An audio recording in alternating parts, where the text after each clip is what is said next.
É muito claro o caminho que está sendo traçado nessa história. E é muito claro, principalmente, que o presidente Trump sabe, porque ele foi vítima deste mesmo aparato de perseguição política através do judiciário. Ele sabe o que é ter uma oposição censurada. Ele sabe, ele e o seu entorno estão absolutamente cientes, não só disso, como do papel que os americanos tiveram na implementação dessa censura e dessa perseguição à direita. Diga-se de passagem, não foi só nos Estados Unidos e não foi só no Brasil. Como nós vamos ver no discurso do J.D. Vance, que a gente vai tratar ainda no programa de hoje. Mas, sem dúvida nenhuma, o Brasil é o maior expoente desse tipo de perseguição política, financiada, volto a dizer, e promovida pelos Estados Unidos, da administração Biden. Então, o recado para as autoridades brasileiras está dado. Elas agora, a denúncia deve sair possivelmente entre hoje e amanhã, dizem algumas fontes, outras fontes dizem talvez na sexta-feira. Vamos ver quando virar. O Gilmar Mendes está dizendo que sai amanhã. Eu tinha uma outra fonte que me dizia que ia sair na sexta-feira. Mas a denúncia virá e confirmará o que nós dissemos nos Estados Unidos. Eu repito, o recado está dado. O recado dos Estados Unidos está dado ao Brasil. E me parece que os ministros do STF já receberam o recado. Eles já estão se preparando. Eu me lembro que a imprensa ridicularizava, quando eu vim aqui no programa, falava, olha, isso não vai ficar por isso mesmo. As coisas vão mudar, virão cancelamentos de visto, virão sanções econômicas. E aí todo... Paulo Figueiredo, né? O risinho, o argumento de puta. Risinho, argumento de puta, já dizia o Olavo de Carvalho. Agora o risinho das putas virou não tão risinho. Eu acho que hoje já há um consenso de que há cancelamentos de vistos e sanções econômicas, sanções financeiras, melhor dizendo, são absolutamente reais dentro do horizonte. E os próprios ministros já não estão levando na brincadeira. O próprio governo Lula já não está na brincadeira.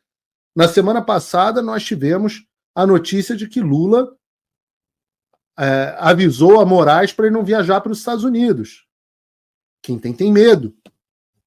Há alguns meses, saiu a notícia de que o Barroso, presidente do Supremo Tribunal Federal, teria colocado o apartamento multimilionário dele aqui em Key Biscayne, região aqui de Miami, à venda.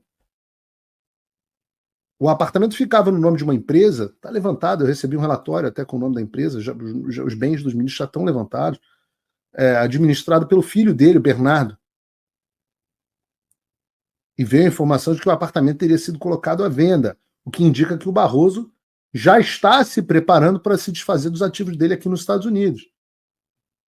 O Barroso.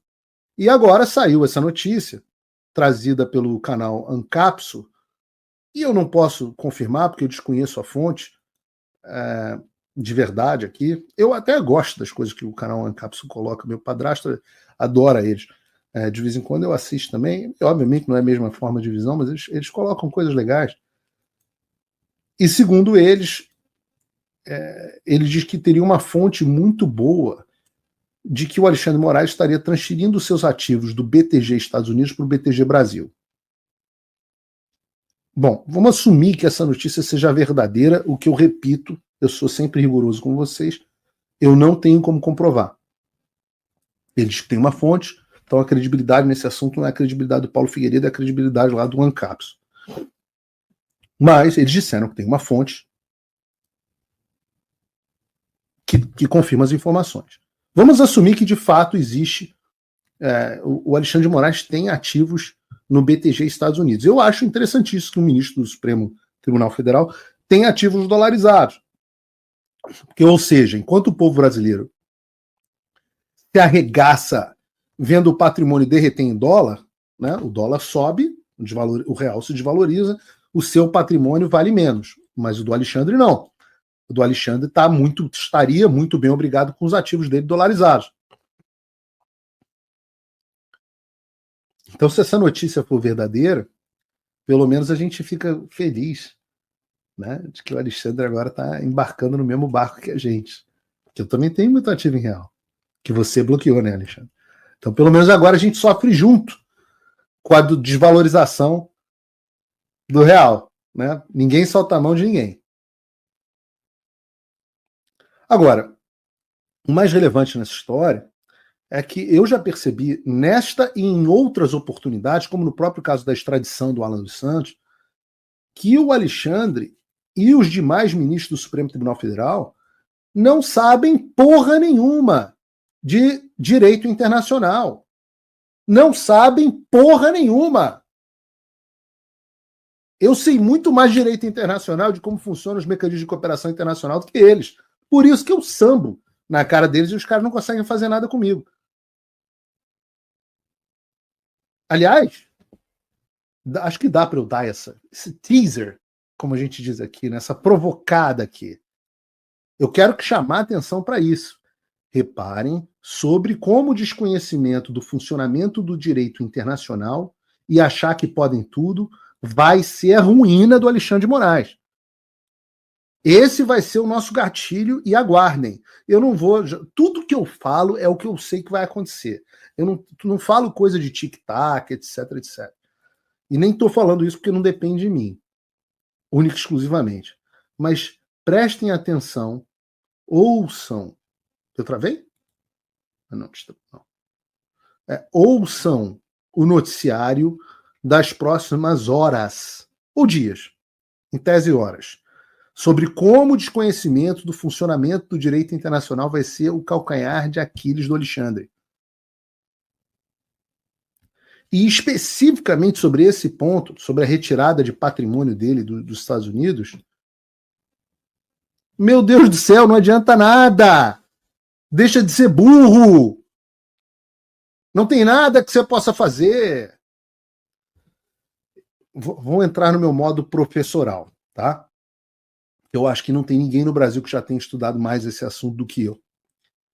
Porque é algo no que eu estou trabalhando há bastante tempo. Isso que se chama de sanção, né? Sanção, o nome é sanção OFAC, OFAC Sanctions. OFAC significa Office of Foreign Assessments Control. É o órgão dos Estados Unidos que gerencia ativos no exterior. Quando eles te dão, te colocam numa lista chamada SDN List, SDN, lista SDN, Specially Designated Nationals, ou também tem o nome de Blocked Persons List. Tá? Quando alguém entra nessa lista do OFAC, desse Office of Foreign Assets Control, quando alguém entra na lista de SDN, não é só nos Estados Unidos que a vida financeira dessa pessoa acaba, queridos. É no mundo inteiro. O sujeito tem que ser muito burro para achar que basta se retirar o seu dinheiro dos Estados Unidos e pronto, problema resolvido. Não funciona assim. O sistema financeiro internacional, queridão, funciona todo em torno do dólar. E os bancos todos têm que ter conexão com o dólar, com o sistema financeiro internacional. Então, quando você entra na lista de Blocked Persons, na lista de SDN, qualquer instituição que continue fazendo negócios com alguém sancionado passa a estar sujeita ao que se chama de Secondary Sanctions, sanções secundárias. O que basicamente significa que, plum, você está expulso do mercado financeiro americano. Sabe qual é o banco no Brasil ou em Botsuana que quer correr esse risco? Nenhum. Então, o que é o resultado? Mesmo que a pessoa tenha conta no Brasil, na Europa, na Suíça ou qualquer outro lugar, os bancos simplesmente viram e falam assim: beijo, querido, tchau. E os bancos brasileiros seguem as sanções. Porque se um banco no Brasil tiver qualquer ligação com o sistema financeiro americano, e todos têm, ele bloqueia a conta do sancionado para não correr o risco de ser punido pelos Estados Unidos. E aí também não adianta querer mandar. Transação internacional também não é possível. Mesmo que a conta dele continue aberta num banco menor, na Suíça, etc., na BVI, numa BVI, na Ilhas Man, do cacete, um paraíso fiscalzinho com um banquinho de merda, Não adianta, porque ele não consegue fazer transferência para o exterior, porque o sistema SWIFT depende dos Estados Unidos. E isso, meu amigo, eu digo o seguinte, é melhor você contrair ebola do que você entrar na lista do SDN. Você sofreu o que se chama de OFAC Sanctions. Porque qualquer empresa e parceiro fogem de você. Nenhuma empresa pode querer fazer o mínimo de negócio com você e com o escritório da Viviane. Vale para a família também. Não adianta transferir todo o patrimônio para a mulher. O que por si só é uma cagada, né? Mas não adianta. Porque fazer negócios com a esposa de alguém que está numa OFAC list, big no no compliance dos bancos. Você que faz, sabe essa coisa de extorquir empresa, de ligar para a empresa e falar assim, poxa, você está com uma ação no STF, seria bom você me contratar para fazer um parecer. Um dia isso virá à tona. Acabou. Game over. Você é radioativo, mais radioativo que o reator de Chernobyl. Então todo mundo no mercado financeiro corta os laços com você imediatamente. Mas Paulo, de onde você está inventando essas coisas? Querido, presta atenção no noticiário. Vejam o que aconteceu com Karim Khan, o promotor do Tribunal Penal Internacional. Depois que ele entrou na SN List por ordem do Trump na semana passada, todos os bancos do mundo fecharam as portas para ele.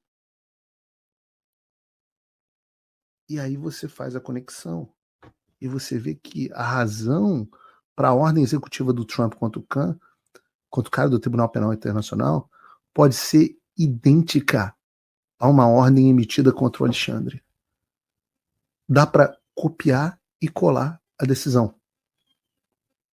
Eu vou explicar mais sobre isso em breve. A gente vai ver mais sobre isso em breve. Mas, em resumo, violação de direitos humanos é motivo para você entrar na lista OFAC.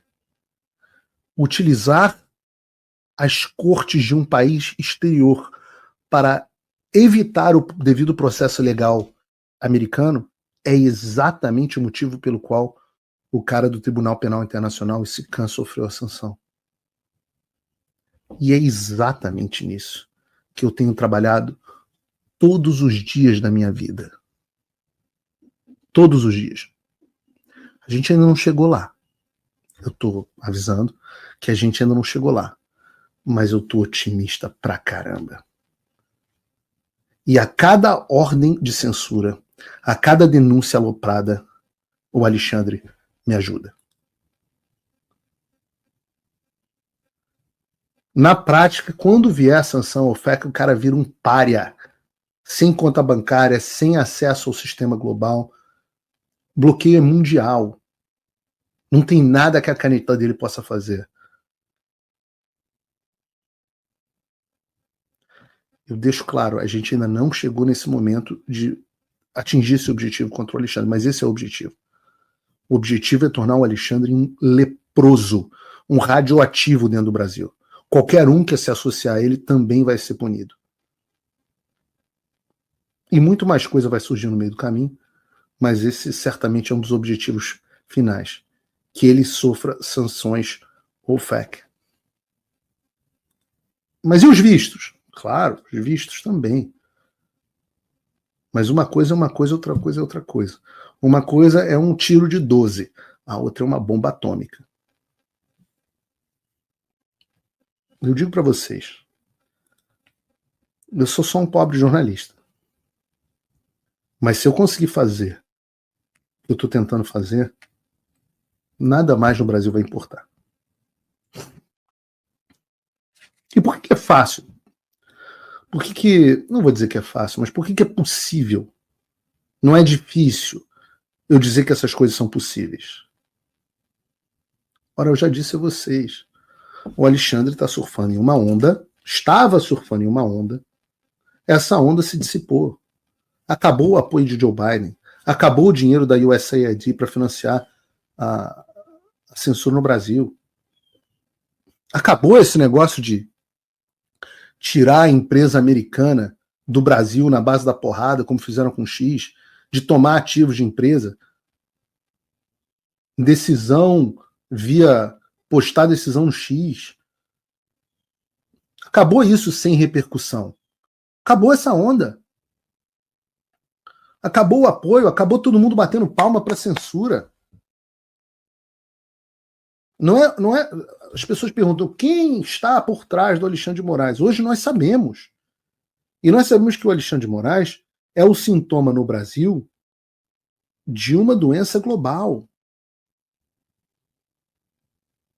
O Alexandre não foi o único que surfou nessa onda da censura. A gente via que na Europa também tinha muita gente surfando nessa onda, líderes de esquerda fazendo coisas muito parecidas com o Brasil. E essa onda acabou. E agora vem, na direção do Alexandre, um tsunami